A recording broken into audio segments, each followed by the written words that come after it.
नारायणं नमस्तुत्यं नरं चैवं नरोत्तमं देवीं सरस्वतीं व्यासं ततो जयमुदीरयेत्।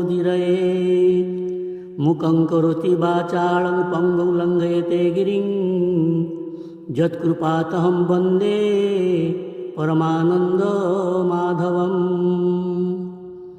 निगमकल्पतरुगलितं फलं सुखमुखादं तद्रवसंयुक्तं पिबत भागवतं रसमालयं मुहुरहो रसिका भुवि भावुकाः। षोडशोऽध्याय। युधिष्ठिर उवाच